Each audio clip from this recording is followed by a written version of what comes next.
Hi friends, this is Sarah from Crafting and Relaxing. Welcome. Thank you so much for joining me. This is Smash Our Stash and this is April's video. Each month on the 7th, we come to you with a new category of stuff from our stash that we're trying to smash. Quantity-wise, I haven't even touched it, right? I didn't dent anything, but I had a great time. Does that count? This month is fibers, so it's ribbon, yarn, twine, fabric. I took an iris case of stuff, this thing, and played with it. It was messy. It did close before I played in it. Then I used some things out of my scrap jar on the counter. I'll tell you about those.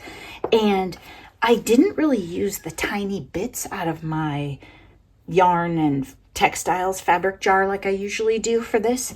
So I didn't make any clusters, but I went in a different direction just because I get tired of making the same stuff.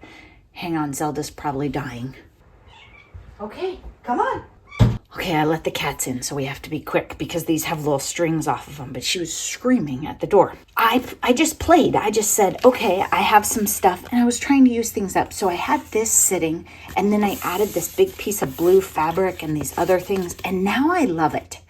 What I was trying to do was figure out how to get stuff more from, I like this, to I will grab it and put it in a journal page or attach it to something and use it. And so now I think we're there. I would glue this on a page. Maybe it needs some more stuff over here, but I just love the colors in this and with this paint splotch back here.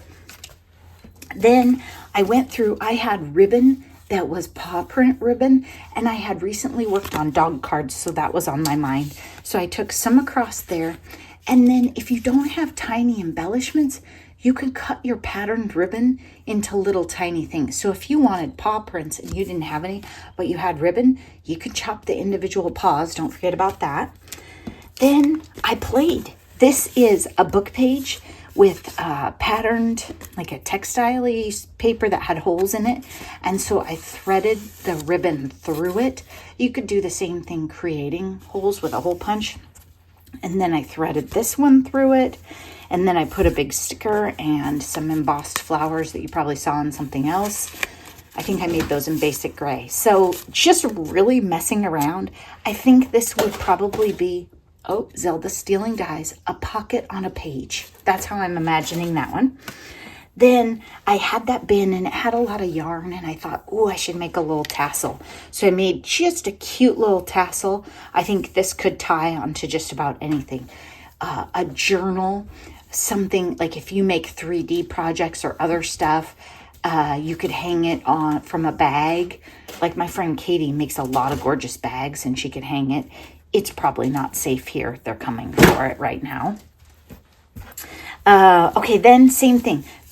Fabric scraps that were in my bin, and no. And let's not, yeah. And they were just sitting. So I just layered them up. And in fact, I almost thought about tossing this one out, but look how fun it turned out. I would put this on a page. You could do it a couple different ways. If you're new here, I'd put it on a piece of paper or I'd glue it just like this. It could be a tuck spot on a page, or you could put more embellishments on top of it. But this way, I would use it. I would reach for it and use it, whereas the other way, it was 4 pieces of scraps that weren't getting used. This one is very similar. I took a piece of lace and a piece of floral fabric that I love and put them together. And I would probably glue this one this way. I don't know yet. We'll see. We'll see how it goes in a page. Same thing here. A piece of paper that was a scrap and 2 pieces of fabric.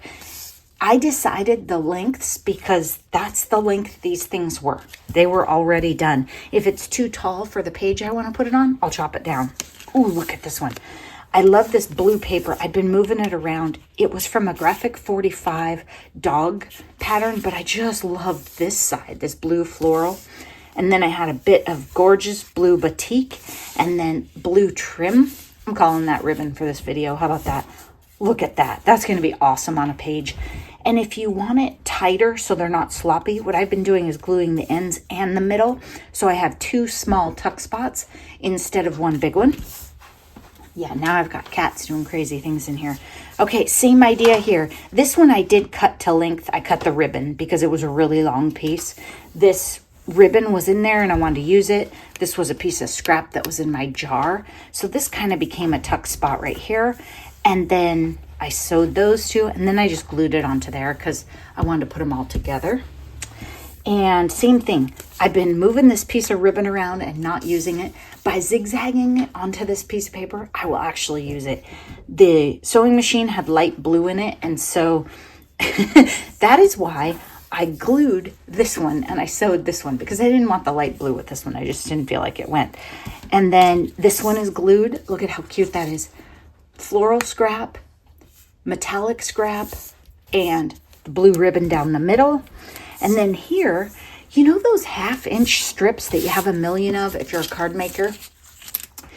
I was thinking so I went and grabbed one, but I didn't do a whole bunch, but I could. If I took a whole bunch of my tiny ribbons and glued them on there, they would be prepped to put on a page. So I would take that tiny strip with the ribbon glued to it, and then I would put it on a bigger piece, or like maybe a piece like this, and they'd be adorable. And then I would use more ribbon. So I might leave these here. Zelda might steal them. And that's what I was doing with these two. I was just grabbing the narrow strips and putting things on them. The gray I would probably use for sentiments. I mean, I would have. But like the black, what do you do with the black? So layering the ribbons on them, great. I had fun. Thank you so much to Bourbon Creek Crafts, who is Beth here on YouTube, for this wonderful collaboration and getting me to play with my textiles. And I did take a couple of these things, like this one, I got out the roll. But other than that, they were scraps or bits, and I was just using them up. And most of these I got off the ball of yarn too. But go in there and play and have a great time. And what I find is if I have stuff layered up and ready, my journals come out more luscious, because I don't think to check every category when I'm making a journal. Like, have I used ribbon? Have I looked through my super fancy page trim things that I've been saving and hoarding in the same bag? What about lace? What about a tassel? Now I've got all kinds of fun stuff ready. Be sure to follow the hashtag for the collaboration shown in the description, and check out all the others and see what they made with fibers this month. You'll get great ideas. Thanks so much for watching. Bye-bye.